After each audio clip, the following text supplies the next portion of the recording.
Hello Power fans, I'm Mathonical, and you're joining me for another deck tech and series on Prim and Pauper. This time we're going to be going over Bogles, also known as Hexproof. We're jumping on this one right now because the London Mulligan system is now available on Magic Online, and it's there for the next couple weeks. So I want to jump in there and see how it changes things when we're deciding on our opening hand with this deck. For those of you who don't know about the London Mulligan system, it's going to be used in the Mythic Championship in London, and in the meantime we're going to be testing it here. Instead of the normal Vancouver Mulligan, where every time you mulligan, you go down in cards, and then at the end, if you've mulliganed, you do get to scry, which was a nice change over what it used to be previously. Now they're trying out, when you mulligan the nth time, you still draw 7 cards, then you put n cards on the bottom of your library in any order. So let's say you've taken 2 mulligans, you'll still be drawing 7 cards, but then you'll have to put 2 back on the bottom of your deck. So then you'll only have 5 cards like you would have before. This is a lot more powerful for decks that are looking for specific cards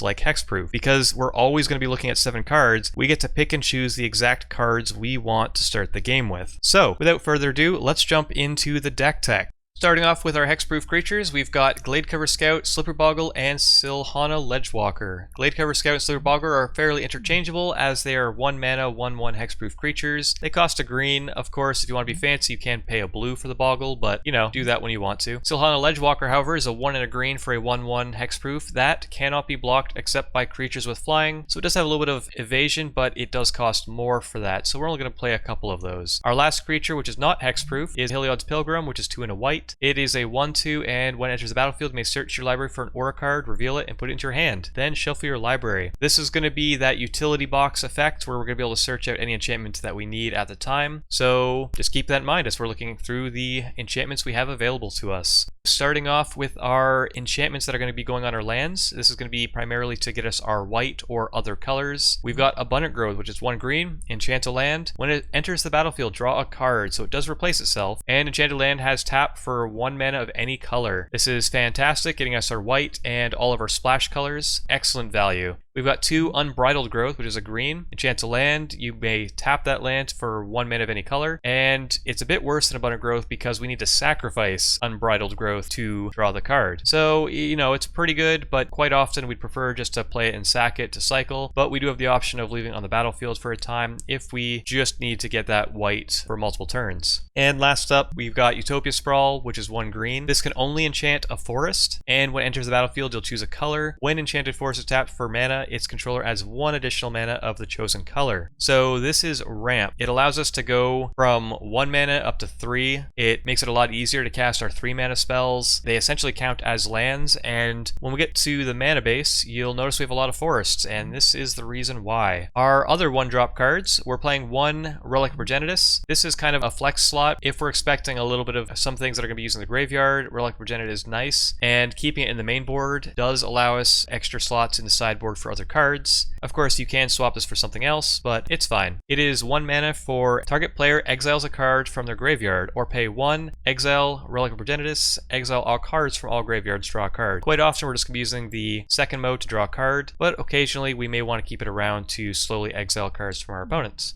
Now we'll get into the enchantments that actually help out our creatures. We've got Cartouche of Solidarity, which is 1 white, enchanted creature you control. When Cartouche of Solidarity enters the battlefield, create a 1/1 white warrior creature token with vigilance. Enchanted creature gets +1/+1 and first strike. This is a great way of protecting ourselves from edict effects, as it creates an additional body, and first strike is quite nice. We've got 4 Ethereal Armors, which is 1 white, enchanted creature, and enchanted creature gets +1/+1 for each enchantment you control, and has first strike. We have a lot of enchantments, so this will get very big very quick. And 4 Rancors, 1 green for enchanted creature, it gets +2/+0 and trample, and if it was to be put in our graveyard from the battlefield, return it to our owner's hand. So that's going to be our way of getting in damage past blockers. It allows us to just kind of run over things, and it's a lot of power for 1 mana. There's also Spider Umbra. This is another one of those flex slots, but since we're going to be expecting to be playing against Delver and or Boros, paying 1 green for enchant creature, and it gets +1/+1 and reach with totem armor, it's a good way of keeping our creatures alive and just kind of blocking anything. Now we have to go all the way up to the 3-drop slot for the rest of our enchantments. We've got Ancestral Mask, which is 2 and a green, enchant creature. Enchanted creature gets +2/+2 for each other enchantment on the battlefield. This is the big payoff and the whole reason why the deck is built around lots of enchantments. Even all of our enchantments that just enchant lands, they all pump this. It gets huge Quite often when you're playing one of these, it's easily +6/+6 all the way up to like +20/+20, depending on how long the game's been going. And the last enchantment in the deck is Armadillo Cloak. It is 1 green white. For enchant creature, it gets +2/+2 and trample, and whenever enchanted creature deals damage, you gain that much life. This is the card to have against burn. It's also our extra trample effects to just run over our opponent, or just kind of win any race. Lastly, we'll just quickly cover our land base. It is 15 forests to go along with that Utopia Sprawl, and 3 Crumbling Vestiges. They will enter the battlefield tapped, but they will add 1 mana of any color the turn that they've entered the battlefield. Otherwise, they just tap for a colorless. So quite often, we just want that 1 shot of white mana to be able to play one of our Ethereal Armors or Armadillo Cloaks, for example, and then it's just a mana to stick around to kind of play other things. Of course, we can turn this into an any color land by putting an Abundant Growth or an Unbridled Growth onto it, and quite often that's what we would like to target when we're casting those spells. That's it for the main board,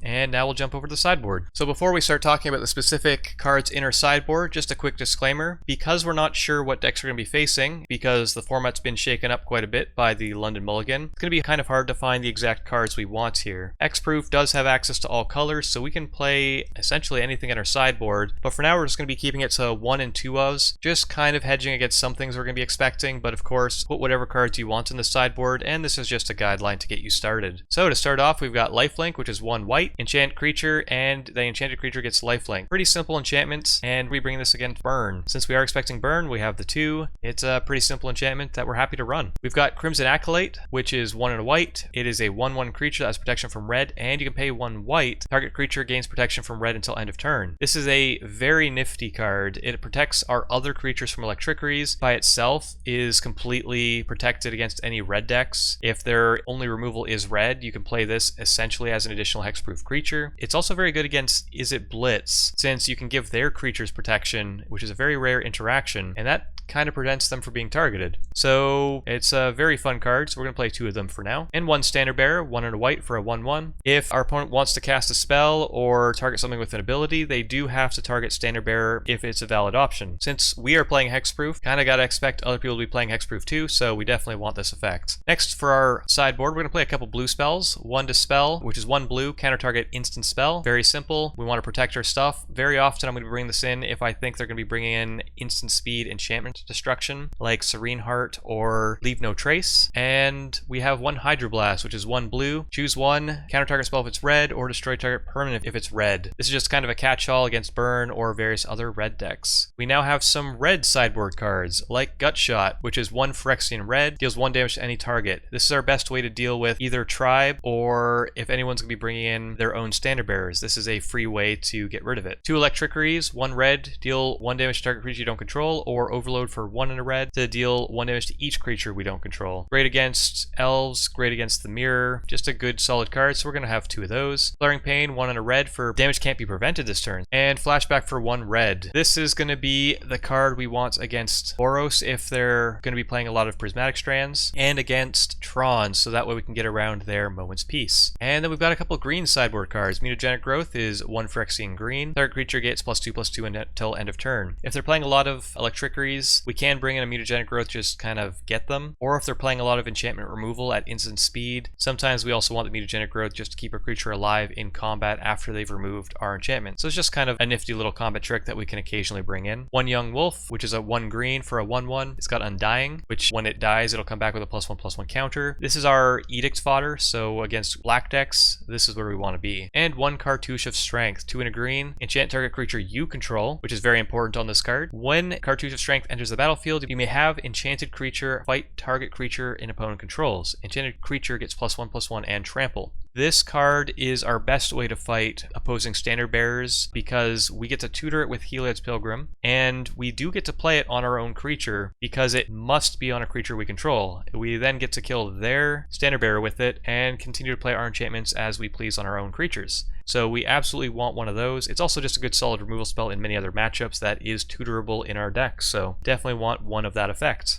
That's it for the deck tech so far. We're going to be jumping into the series now, and I have to let you know, with Hexproof, games go pretty quick, so I hope you're in for a very fast and fun ride. I'll see you in the series.